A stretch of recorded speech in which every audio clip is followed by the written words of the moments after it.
Le Christ est ressuscité. Nous sommes assis à la droite du Père avec le Christ, en espérance, dans la foi.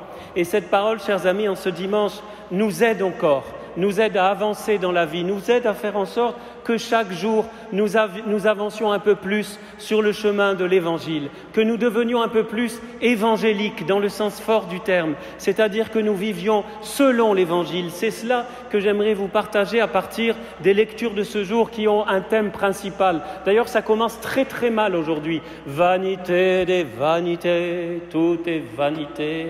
C'est un peu flippant, comme on dit aujourd'hui, hein. C'est un peu désespérant, hein. Ça ne donne pas envie d'avancer dans la vie, hein. Vanité des vanités. Quand vous lisez ce passage, car c'est qu'un petit passage de ce livre, eh bien on découvre en filigrane une question fondamentale qui est celle-ci. Pourquoi je vis? Pourquoi je vis? En deux mots, ou même pour qui je vis. Quel est le but de ma vie? Quelles sont mes priorités dans ma vie? Quels sont les objectifs dans ma vie? Car effectivement, tout est vanité si je ne vis que pour cette terre. Tout est vanité si je vis, comme on dit vulgairement, enfin, c'est pas très vulgaire, mais à ras les pâquerettes, vous voyez? Si je vis uniquement, sans autre horizon que de boire, enfin, il faut boire en ce moment, hein, de l'eau, parce qu'il fait chaud, hein. Pas trop de rosée, s'il vous plaît, hein. Mais si mon horizon, c'est manger, boire, m'amuser, travailler, bien sûr, mais que c'est que pour cette terre, alors oui, vanité des vanités, tout est vanité. Non pas que les choses de cette terre soient mauvaises, attention, ne tombons pas dans une espèce de manichéisme. En fait, Saint Paul répond, il nous dit quoi? Il nous dit, frères, si donc vous êtes ressuscités avec le Christ, c'est-à-dire, si vous entrez dans votre identité, dans votre vraie nature, qui est d'être enfant de Dieu, promis à la vie éternelle. Si déjà maintenant, vous vivez de ce futur qui sera pleinement accompli au ciel, mais qui commence maintenant, eh bien, il vous faut, dit Saint Paul, rechercher les réalités d'en haut. C'est là qu'est le Christ assis à la droite de Dieu. Pensez aux réalités d'en haut, non à celles de la terre. Encore une fois, enlever un passage comme ça de son contexte, on peut le détourner, l'air de dire ouais, faut prier, une espèce de spiritualisme vaporeux. C'est pas du tout cela que nous indique la parole de Dieu. Il faut tout de suite enlever un malentendu. Il ne s'agit pas de s'évader de cette terre, il ne s'agit pas de fuir nos responsabilités, mais bien au contraire, il s'agit de vivre notre vie la plus incarnée, la plus concrète, la plus humaine possible, mais avec un horizon, avec un objectif qui ne se limite pas à cette terre. Et ainsi, notre façon de vivre sur cette terre change. Quand nous avons l'objectif, quand nous avons l'horizon, comme nous avons, je crois que le mot exact, ça serait la perspective. Si nous mettons notre vie en perspective du royaume de Dieu, alors tout change. Et c'est ce que dit Saint Paul dans le même passage. Il parle de l'homme ancien, entre parenthèses, ça inclut la femme aussi, hein. Homme, c'est dans le sens générique, homme et femme, hein. Il n'y avait pas le langage inclusif à l'époque des apôtres, hein. Donc, l'homme ou la femme ancien. Et il parle aussi de l'homme nouveau. Il dit, vous vous êtes débarrassés de l'homme ancien qui était en vous et de ses façons d'agir. Soulignez, retenez ces façons d'agir, c'est important. Et vous vous êtes revêtus de l'homme nouveau qui, pour se conformer à l'image de son Créateur, se renouvelle sans cesse en vue de la pleine connaissance. Vous voyez, l'homme ancien, c'est quoi? C'est l'homme, et la femme bien sûr, de la vanité des vanités. C'est l'homme qui vit sans Dieu. C'est l'homme qui vit sans écouter les bons conseils de celui qui nous a créés par amour et de celui qui nous a rachetés par son sang sur la croix. C'est l'homme ancien, c'est l'homme des vanités qui n'en fait qu'à sa tête, qui suit le courant, les modes, les façons d'agir d'un monde sans Dieu, d'un monde où il y a des très belles choses. Et d'ailleurs, il y a aussi des gens qui vivent selon les conseils de Dieu sans le savoir.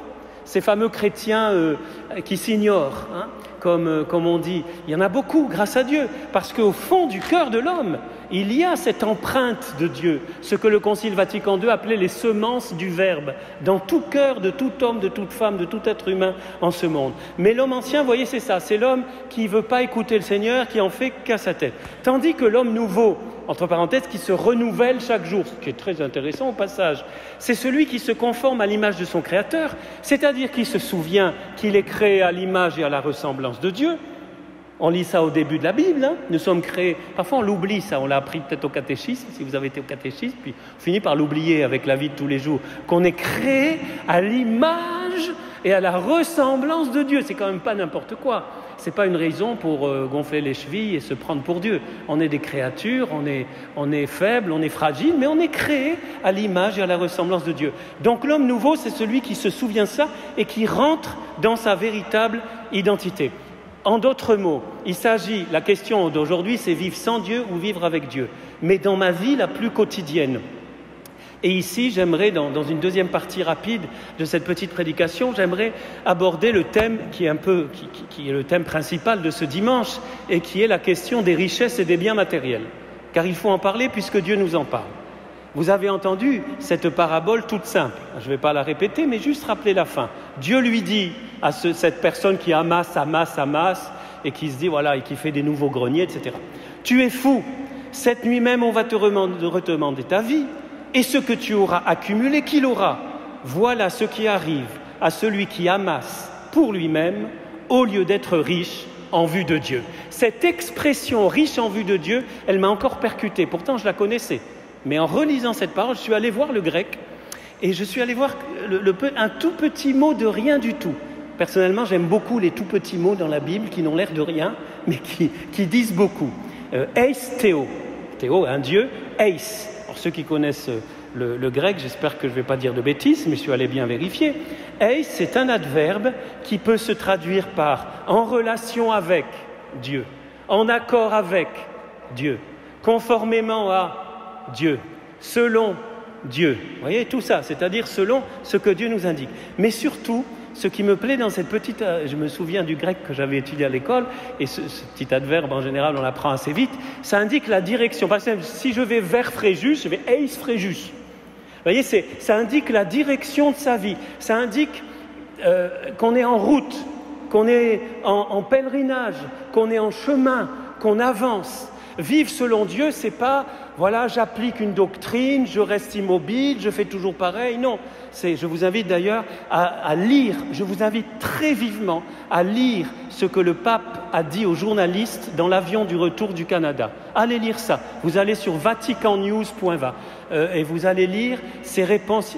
C'est fantastique. Il explique notamment cela à propos de la tradition morte et de la tradition vivante, à propos du risque d'être marche arriériste, il dit. Marche arriériste, qui n'a rien à voir avec la tradition. Vous voyez, on est Eistéo, on est en route, on est en chemin vers ce royaume de Dieu dont Jésus nous parle dans tout ce chapitre 12 de Saint Luc. Si vous allez ouvrir votre Bible, vous verrez que dans ce chapitre, il nous dit notamment « Cherchez d'abord le royaume de Dieu et tout le reste vous sera donné par-dessus le marché, par surcroît. » Voyez donc, Eistéo, vivre riche, au lieu d'être riche en vue de Dieu, c'est riche, c'est marcher dans sa vie selon Dieu, vers ce royaume, et laisser ce royaume impacter, c'est un mot à la mode ça, impacter toutes les dimensions de ma vie.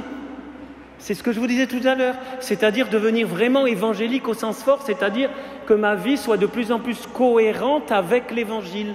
Et j'ai une bonne nouvelle pour ceux qui ne le savaient pas, et ceux qui m'écoutent peut-être sur Internet en différé, et qui ne le savaient pas, c'est que l'Évangile, la parole de Dieu, touche tous les domaines de ma vie.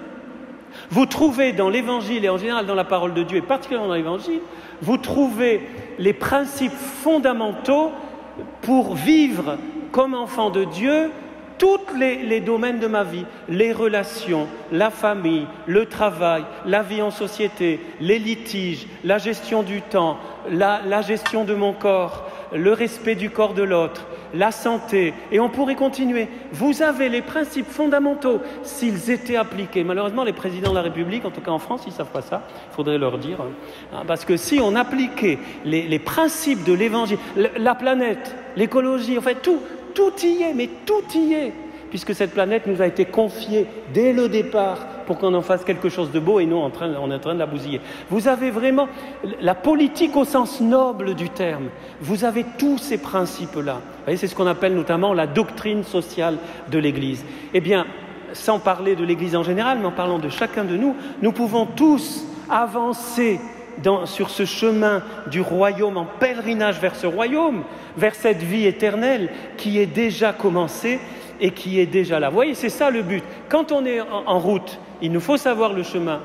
Pendant que je vous parle, je pense à notre frère Daniele Marini qui est sur les routes de Compostelle avec tant d'autres. Bon, il sait, son objectif, c'est d'arriver à Compostelle, je crois, vers le 15 août. Bon, il espère revenir ici fin août. Bon, il a un objectif. Comme il est à pied, etc., il ne sait peut-être pas exactement quand est-ce qu'il va arriver, mais il y a un objectif. On ne maîtrise pas tous les détails de la marche, du chemin. Mais par contre, avoir l'objectif qui est, pour un chrétien, le royaume de Dieu, ma priorité. C'est pour ça, chercher les réalités d'en haut, c'est cela. C'est que ma priorité soit les réalités d'en haut qui impactent, qui influencent ma façon de vivre, y compris ma relation notamment aux biens matériels et à l'argent. L'argent que Jésus appellera d'un nom d'idole, Mammona. Mammona. Mammona. Il va lui donner un nom qui étymologiquement voudrait dire le trésor dans lequel on met sa confiance. Mais il lui donne un nom et il appelle même l'argent malhonnête, l'argent injuste.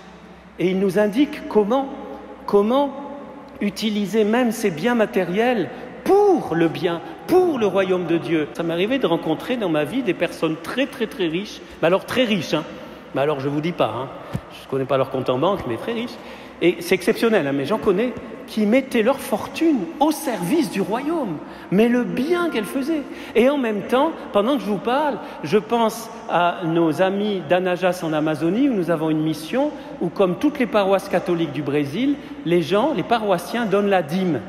Et les enfants, dans un pays parmi les plus pauvres, une région les plus pauvres du monde, eh bien les enfants qui ont très très peu et tout, ils apprennent tout petit à partager. Ils passent au secrétariat tous les mois de la paroisse, ils ont leur petit carnet de dîmistes, ils appellent ça les dîmistes, et puis ils donnent, peut-être ça paraît rien, mais ils donnent, ils partagent. Et vous savez, je ne veux pas prêcher trop longtemps là-dessus parce que c'est un de mes sujets favoris et je pense qu'on en parle mal et pas assez bien de l'argent surtout. On en parle trop parfois dans l'Église catholique, on en parle pour faire des quêtes, mais on ne parle pas du fond. Or, pour détrôner l'argent qui a une puissance d'attraction en soi, il n'y a qu'à regarder le monde, eh bien pour détrôner cet argent, la meilleure façon, c'est de le partager.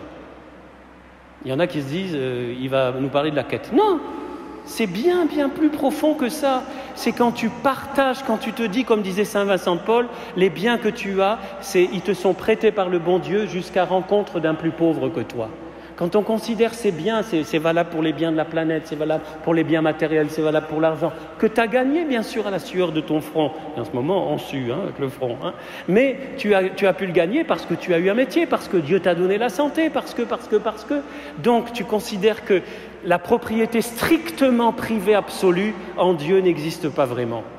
N'existe pas vraiment, elle n'est pas condamnée par l'Église, on peut avoir notre propriété privée. Je ne suis pas en train de vous dire il faut vider votre compte en banque et distribuer à toutes les œuvres de charité, etc. Mais vous voyez, cette dimension du partage, ça aussi, ça fait partie du royaume de Dieu. Ce que tu as, à commencer par la foi d'ailleurs, que tu as reçu pour la partager. Tes biens pour faire du bien. Tout ce qui nous est donné pour être redonné d'une façon ou d'une autre, avec sagesse, avec esprit de responsabilité, pas n'importe comment. Voilà, je vais m'arrêter, mais vraiment, vous voyez, on a beaucoup de choses dans les lectures d'aujourd'hui, et je pense aussi à ces miracles financiers, comme on pourrait les appeler, où quand on rentre dans cette logique de Dieu, on est témoin de miracles. Je pense à cette femme qui était visitée par Mère Teresa de Calcutta un jour dans un bidonville très très pauvre, et Mère Teresa lui apporte à manger et la femme disparaît. Et elle revient quelques moments après. Vous savez où elle a été, cette femme? Vous connaissez peut-être l'histoire. Elle a été donnée la moitié de la nourriture qui lui a été donnée à une famille à côté qui était encore plus pauvre. Mais quand on dit pauvre, c'est plus que pauvre, c'est misérable, c'est vraiment dans un état. Vous voyez, le partage, c'est absolument fantastique. Je pense aussi à une histoire que j'ai vécue dans une communauté où j'étais avant, où ils priaient pour avoir, ils demandaient au Seigneur telle somme d'argent. Par exemple, imaginez qu'on demande de l'argent pour climatiser la cathédrale. Ce serait pas mal, hein? Alors, allez, je n'ai pas de chiffres, mais ça doit être quelques dizaines de milliers d'euros. Et puis, on reçoit un chèque de quelqu'un de très riche qui nous paye ça. Et dans le même courrier, on reçoit un appel de don d'une urgence, je ne sais pas, un tremblement de terre et tout. Eh bien, cette communauté a vécu ça. Ils ont demandé un don, ils ont reçu le don, et dans le même courrier, un appel de don. Eh bien, dans la foi, le don qu'ils ont reçu, qu'ils avaient demandé, ils l'ont donné. Eh bien, quelques jours après, ils ont reçu de nouveau le même don. Et des histoires comme ça, je pourrais vous en raconter pendant des heures. C'est fantastique. Quand on rentre dans cette logique, alors ce n'est pas toujours des miracles comme ça, hein, parce que ça serait facile. Hein, alors je vais tout donner, comme ça je reçois le centuple. Quand il dit, Jésus, qu'on reçoit le centuple, ce n'est pas mathématique. Hein. Si vous donnez 2 € à la quête, je ne suis pas sûr que vous receviez 200 € ce soir à la maison. Hein, voilà. Mais vous avez compris, c'est ça le partage. Et pour finir, pour vivre de ce royaume, cette dimension matérielle, mais il y en a d'autres, il nous faut nous entraîner dans le quotidien, dans les petites choses. Pas attendre les grands, voilà. Dans les petites choses de tous les jours, nous pouvons nous entraîner et sans avoir peur. J'aimerais vous citer encore 2 paroles de Jésus dans ce même extraordinaire chapitre 12 de Saint Luc que je vous invite à lire sur la plage quand vous allez bronzer, en faisant attention de ne pas prendre de coups de soleil. Vous prenez votre Bible, vous lisez Luc 12, vous verrez. Ça, c'est pour ceux qui ont peur. Parfois, on a peur par rapport à l'argent. On est dans une situation difficile, il y a l'inflation, il y a l'essence, il y a tout ça. Certains n'arrivent peut-être pas à la fin du mois. Il y a de la pauvreté aussi dans notre pays de France, sans parler de beaucoup d'autres pays. Eh bien, quand on rentre dans cette confiance, tout en restant responsable, on entend Jésus nous dire « Les cheveux de votre tête sont tous comptés ». Moi, j'aime bien ce passage pour tous les chauves comme moi. Je me dis « Jésus, tu n'as pas trop de travail avec moi, c'est bien. Tu n'as pas beaucoup de cheveux à compter. » Bon, voilà. Et il dit « Soyez sans crainte, vous valez plus qu'une multitude de moineaux. » Et il dit ailleurs « Sois sans crainte, petit troupeau, toujours dans ce passage, votre Père a trouvé bon de vous donner le royaume. Cherchez d'abord, peut-être vous connaissez cette chanson, hein, cherchez d'abord le royaume de Dieu et sa justice. » Un très très beau chant, vous voyez. Luc 12, voilà. Je vous donne une lecture de vacances, chers amis. Luc 12, allez relire ce passage et vous y trouverez des indications très précises pour votre vie de tous les jours, pour transformer la qualité de notre vie comme disciples de Jésus, comme enfants de Dieu. Au nom du Père et du Fils et du Saint-Esprit.